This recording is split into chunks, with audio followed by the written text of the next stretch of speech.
back at the cereal factory and our corn kernels are in the drying room, 3 hours after they arrived here.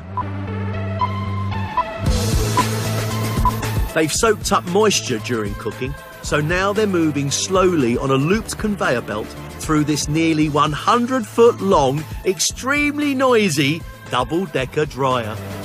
Is this the biggest bit of kit in the factory? It's probably the single biggest standalone piece of equipment. That's all dryer? Yeah, so it starts there, all the way along, down, all the way back again.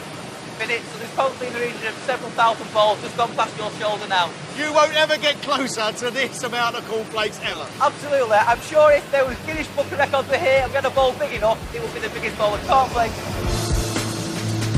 It takes 2.5 hours of hot air fanning over the corn before it's ready.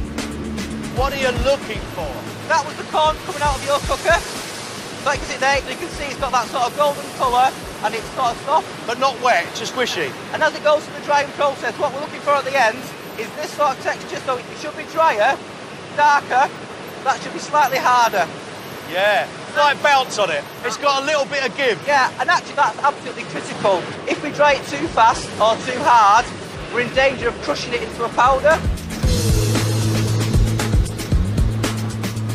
If one stage breaks down, what happens? Everything before it stops. So it's not just this section that stops, it's all the 26 tons of cookers beforehand that stop. That could cost millions. That's correct, yes. I can't believe they've given all that responsibility to somebody like you, Dan. Sometimes I can't believe it myself, Greg, if I'm honest. The next stop is the milling room, where our corn kernels, still moist in the middle, are about to be transformed into a much more familiar shape. They're rolled through that mill. What do you mean rolled? Squashed? Imagine a mangle. They shear it and sort of flatten it and elongate it. Mate, they squash it. Yeah.